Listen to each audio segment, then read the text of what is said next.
Algunas cantidades en física no solo tienen magnitud, también tienen dirección.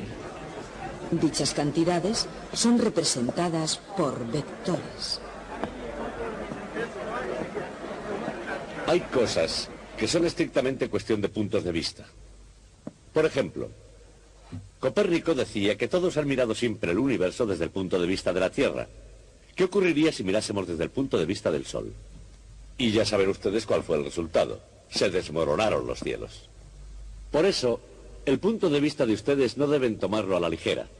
Una vez que se ha elegido un punto de vista, se necesita tener unos medios de describir exactamente dónde está algo y qué camino sigue. ¿Cómo hacerlo? Los jugadores de ajedrez, por ejemplo, tienen un sistema para decir dónde está cualquier pieza sobre el tablero y cómo se mueve. Los niños jugando al juego de los barcos encuentran también la forma de explicar exactamente dónde está algo. También nosotros, los científicos, al igual que los niños o los ajedrecistas, también tenemos que tener algunos medios para describir exactamente dónde está algo. Al norte del Océano Pacífico, cuando hay un acorazado en juego, no está seguramente implicado en un juego de niños. Este es el centro de guardacostas Alameda, en la bahía de San Francisco. Y aquí los métodos para localizar un barco, para enviar uno en el instante mismo que llegue la información, son estrictamente profesionales. Tanto en horas de vigilancia sin incidentes como en momentos de crisis en alta mar, el guardacostas de los Estados Unidos siempre cumple con su deber con una enorme variedad de formas y de medios. Cartas de navegación muy detalladas y precisas, una gran familiaridad con la bahía y las aguas de los alrededores, una electrónica muy sofisticada, dispositivos de rastreo de alta precisión, personal sin igual en las costas norteamericanas. Con estos recursos cuentan los guardacostas de los Estados Unidos. Y fuera de la vista, pero nunca olvidados, están en su poderosa ecuación de talento, entretenimiento y tecnología las herramientas de la matemática vectorial. Una magnitud que tiene módulo y dirección es un vector y se representa por una flecha. La dirección de la flecha es la dirección de la magnitud y su longitud indica su módulo. Desplazamiento, velocidad, aceleración, son todos vectores. En las ecuaciones, los vectores se escriben en negrita. Las magnitudes corrientes, como tiempo y masa, son escalares. En las ecuaciones, los escalares se escriben en bastardilla. El módulo de un vector también es un escalar. Se representa por la misma letra, pero en bastardilla. Con vectores, incluso las operaciones matemáticas más familiares adquieren un nuevo significado.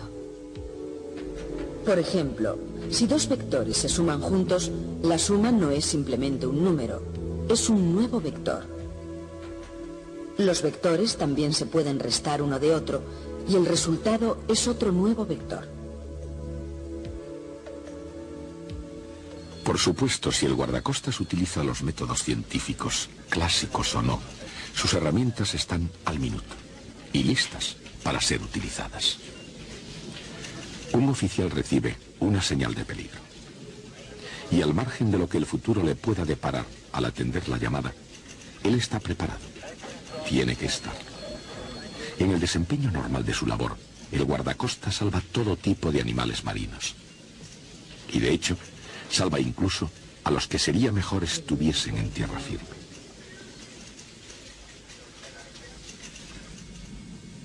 Una tripulación de marinos domingueros en un buen yate, el Iris Coffee, parece que se ha ido a la deriva, por supuesto, y se encuentran perdidos en un punto totalmente desconocido. Tampoco es que se conozca muy bien cómo pueden el capitán y sus hombres haber llegado a semejante situación.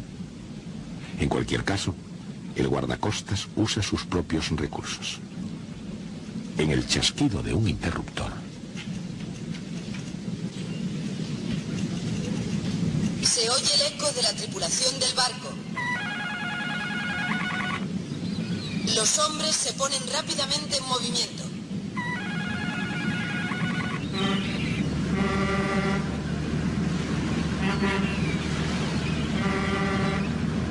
pero espera un segundo. Este acercamiento puede no ser necesario. Al menos por el momento, desde el punto de vista de la tripulación del yate. Mientras haya bebidas a bordo, no hay todavía situación de peligro en el Irish Coffee. Malcolm Bogart y Percival Flynn, hombres valientes que en alta mar adquirieron su bravura de su jefe, el capitán Duke. Tanto si el peligro es inmediato, como si solo fuera potencial, los guardacostas de los Estados Unidos nunca lo toman a la ligera. Irish Coffee, aquí el guardacostas. Indique situación y naturaleza de su dificultad. Aquí Irish Coffee. Tenemos problemas y estamos en algún lugar fuera de las costas de San Francisco. Atención, Irish Coffee. Sintonice el canal 13 en su monitor y póngase en contacto con nosotros cada 15 minutos. Estar perdidos en el mar no es cosa de risa. Y si se trata de alguien que no está debidamente preparado para ello, puede hacer que la situación sea todavía más peligrosa. Y en particular, cuando estas coordenadas se encuentran en el mapa de calles de San Francisco. Sin embargo, hay algo que se debe aprender aquí. Estas líneas forman una cuadrícula rectangular, al menos en cuanto lo permite la forma esférica de la Tierra. Cualquier punto de este mapa se puede localizar determinando sus posiciones horizontal y vertical. Por ejemplo, imagine un lugar en el mapa marcado con el punto rojo. Supongamos que el punto rojo tiene su coordenada horizontal x menos 150 kilómetros y su coordenada vertical y menos 124 kilómetros. Cualesquiera que sean las distancias en tierra, mar o en aire, un sistema de coordenadas es de vital importancia para todo plano. Los planos de las calles en las grandes ciudades llevan cuadrículas. Y como el de Nueva York, cada plano tiene su sistema de coordenadas.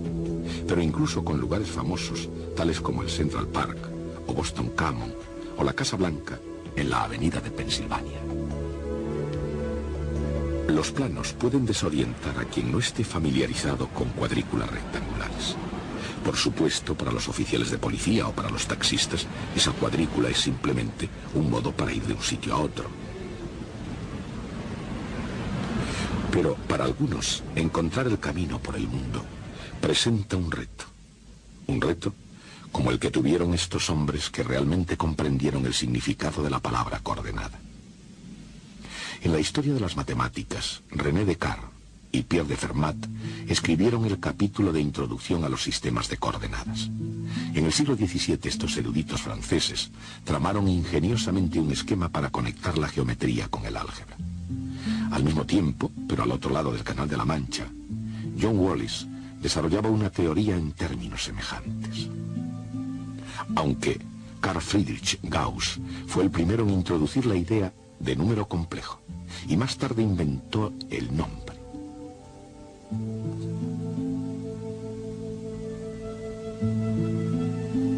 En su libro Álgebra, Wallis representaba un número complejo, por ejemplo, A más BI, midiendo la parte real a lo largo de un eje horizontal y la parte imaginaria B a lo largo de un eje vertical. Aún hoy los números de un plano cuadriculado pueden parecer complejos. Si los caminos en las grandes ciudades pueden parecer confusos, piensen ahora en el apuro de los extraños en el mar. ¡Ahí, mira! ¡Es una avioneta! ¡Sacad las letras! ¡Deprisa, ¡Vamos! deprisa! ¡Corre! ¡Antes de que se vaya! ¡Corre!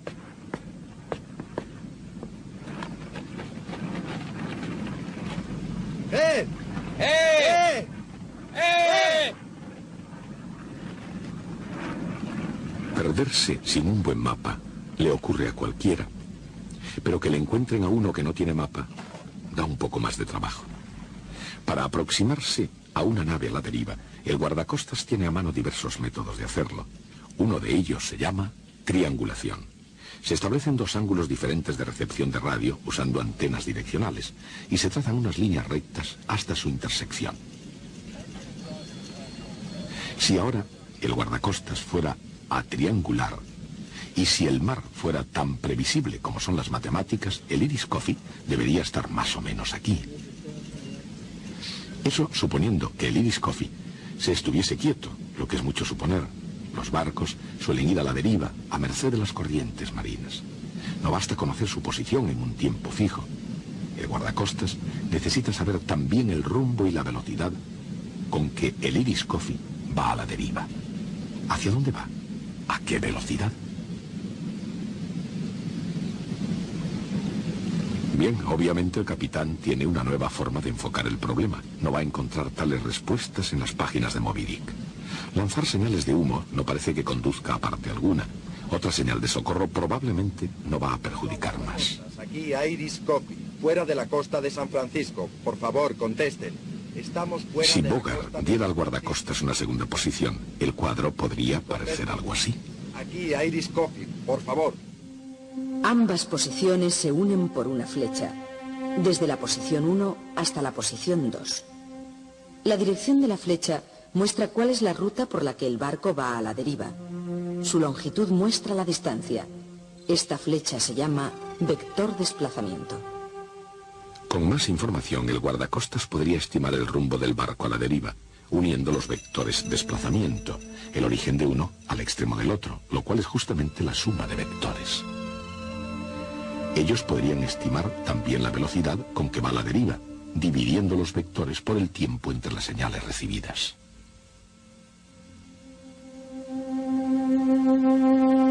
Se puede multiplicar un vector por un escalar. Este nuevo vector tiene la misma dirección y sentido si el escalar es positivo, pero su módulo puede ser diferente. Si se multiplica un vector por un escalar negativo, invierte su sentido. Por supuesto, un guardacostas moderno raramente calcula la ruta de un barco a la deriva trazando vectores de desplazamiento y velocidad a mano. Sin embargo, cuando se vale de ciertos principios de la navegación y de las matemáticas, el valor del vector no puede ser subestimado, ni incluso aquí su historia puede ser pasada por alto. El álgebra vectorial nació en el siglo XIX y sus progenitores fueron William Rowan Hamilton, un irlandés, y un alemán llamado Hermann Grassmann. Con la creación de esta matemática, Grassmann intentó desarrollar una estructura algebraica en la cual se pudiera basar la geometría de cualquier número de dimensiones. Aunque muchos opinaron que su trabajo era demasiado complicado para aquel tiempo, las semillas de las matemáticas de Hermann Grassmann procedían del bagaje intelectual de la antigua Grecia.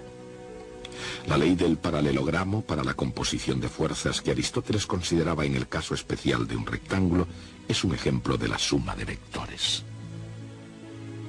Desde entonces, de una manera o de otra, esa idea ha sido considerada con el mayor cuidado. Isaac Newton pensó bastante en la ley del paralelogramo para la composición de fuerzas para incorporarla a su magnífica obra Principia. Incluso entonces se necesitaron un par de siglos más para que Grassmann y Hamilton comprendieran el alcance y las muy diversas aplicaciones de los vectores. Intentando interpretar matemáticamente la rotación en el espacio en términos físicos, Hamilton buscó una analogía tridimensional de números complejos. En lugar de ello, encontró un álgebra de objetos de 4 dimensiones que llamó cuaternas. Una cuaterna tiene una parte vectorial que es tridimensional y una parte escalar unidimensional. Aunque ello mejoraría el concepto de vector y de escalar, Hamilton ideó un modo enormemente viable de expresar la mecánica de Newton.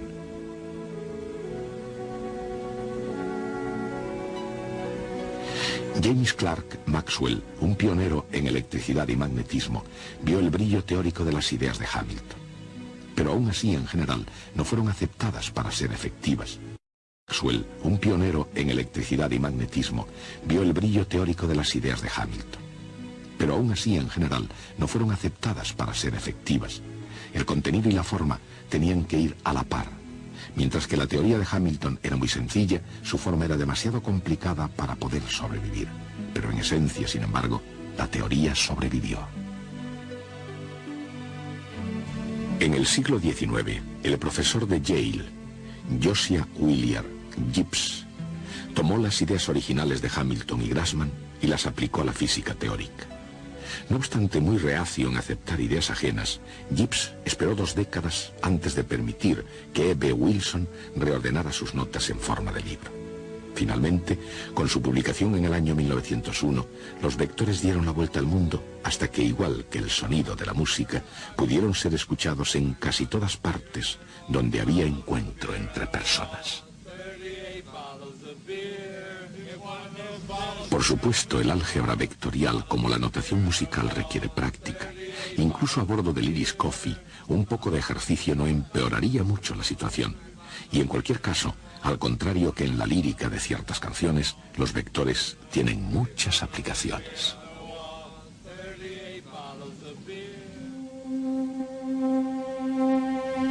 Un vector se puede multiplicar por otro vector. El producto escalar de A y B es un escalar que mide la tendencia de 2 vectores para apuntar hacia la misma dirección. A escalar B es igual al módulo de A por el módulo de B por el coseno del ángulo que forman.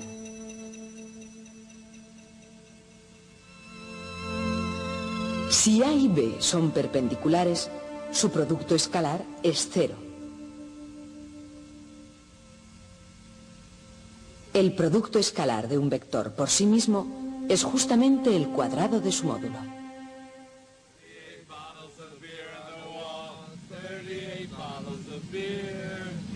Siempre en movimiento.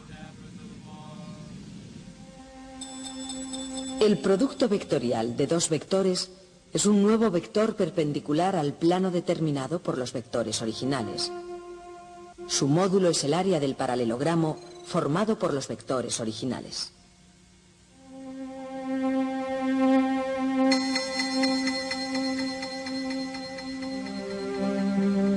Su dirección se determina por la regla de la mano derecha.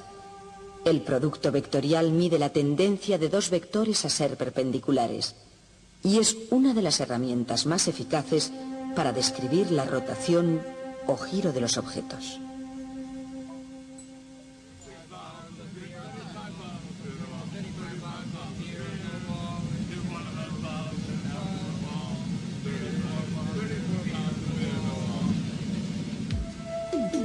El álgebra vectorial utiliza 2 vectores unitarios I y J perpendiculares entre sí. Un pequeño sombrero sobre el vector significa que tiene módulo 1. El vector desde el origen hasta el punto con coordenadas X, Y es la suma de 2 vectores perpendiculares, un vector horizontal, XY, y un vector vertical, YJ.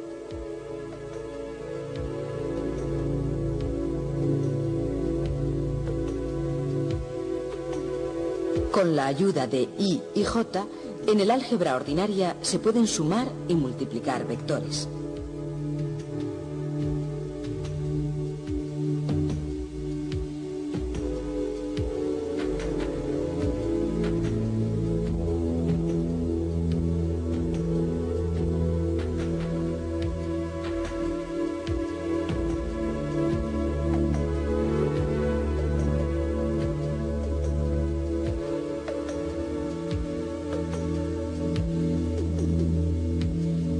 En un espacio tridimensional se usa un tercer vector, K. K es perpendicular al plano determinado por I y J. El vector tridimensional se escribe X por Y más Y por J más Z por K.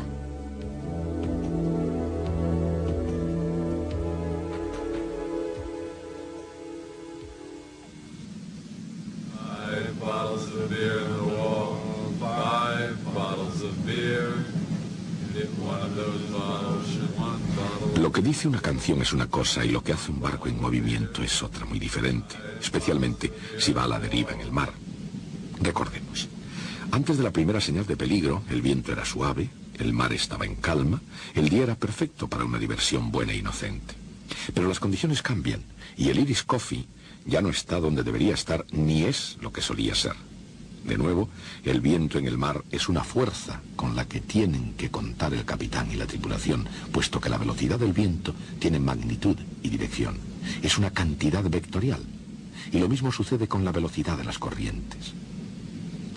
Y así ahora, yendo a la deriva con viento y agua, pero yendo rápidos a ninguna parte, estos hombres están perdidos. Hasta que finalmente se den cuenta de ello. Por supuesto, si el capitán fuera mínimamente aficionado a las matemáticas, trataría de imaginar cómo ayudar al guardacostas.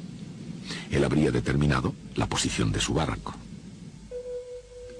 Quizás a unos 150 kilómetros al oeste y 124 kilómetros al sur de la base de guardacostas Alameda. Habría calculado la velocidad del viento, digamos 40 kilómetros por hora viniendo del sur. Habría calculado también que su barco era empujado a una velocidad media de unos 2 kilómetros por hora, exactamente hacia el norte.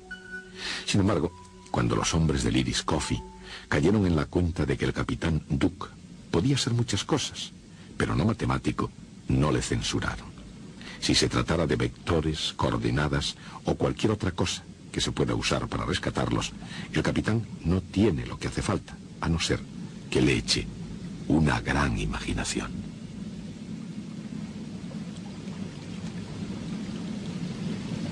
Así, con su ayuda, sin decir nada de vectores ni coordenadas, velocidad del viento, probable dirección de la corriente, y utilizando un helicóptero como buena medida, las cosas se pueden poner en marcha. En la imaginación del capitán Duke, el piloto tiene suficiente fuel a una velocidad no superior a 125 kilómetros por hora para permanecer 4 horas en vuelo. Digamos que 2 horas para llegar hasta aquí y 2 para volver. Y 230 kilómetros como máximo cada recorrido. ¿Podrá llegar el helicóptero hasta el Irish Coffee? Y ciertamente es importante. ¿Podrá después volver el piloto a su base? El viento se lleva al helicóptero exactamente hacia el norte a 40 kilómetros por hora, o sea, en 2 horas 80 kilómetros hacia el norte. Así, si el piloto volara a lo largo de uno de esos vectores, terminaría fuera de su alcance. Él no volaría más lejos porque no podría contar con un viento constante que le ayudara a volver a la base. La situación no es tan mala como parece. ¿Por qué? Porque el Irish Coffee también va a la deriva hacia el norte a 2 kilómetros por hora. En 2 horas habrá avanzado 4 kilómetros exactamente hacia el norte, lo que le situaría al borde del radio de acción del helicóptero. Contando con la velocidad del aire, la velocidad del viento y la velocidad del barco a la deriva, el piloto puede estimar la dirección correcta y alcanzar al Irish Coffee. ¿Es eso posible incluso en la imaginación del capitán? Sí. Y la respuesta en realidad debería ser obvia. La trayectoria del helicóptero y su desplazamiento por el viento se combinan o suman como vectores. Estos cálculos tan sencillos como son serían vitales si el guardacostas norteamericano pudiera leer el pensamiento del capitán Duke. En lugar de eso, ellos marchan según un plan suyo. Se oye el eco de la tripulación del barco. Los hombres se ponen rápidamente en movimiento. De hecho, el Irish Coffee está a unos pocos kilómetros al sur de las Islas Farallón, cerca de la bahía de San Francisco y a una distancia en la que casi se oyen a gritos. Así que el capitán Duke y sus hombres pronto estarán a salvo, y antes de que su almacén de bebidas se haya vaciado, ya se encontrarán en tierra firme. Y hasta que aprendan sus lecciones de navegación, por no decir nada de vectores, ahí es donde deben estar. Hasta Copérnico, el centro de la Tierra había sido el centro del universo. De hecho, si leen bien la teoría, la misma idea de posición, ¿qué significaba? Solamente algo que estaba en relación con el centro de la Tierra. Entonces llega Copérnico y realiza una operación matemática rutinaria escribiendo las ecuaciones de las órbitas planetarias en un sistema de coordenadas diferente. El mundo nunca es otra vez el mismo. Pero eso es engañoso, hace que suene como si lo importante fuese tener un sistema de coordenadas correcto. Y después de pensar, la conclusión que nosotros sacamos es que todos los sistemas coordenados son igualmente buenos. Copérnico dice que el origen debería estar en el Sol, y el guardacostas dice que el origen debería estar en su estación coordinadora, y ambos tienen igualmente razón.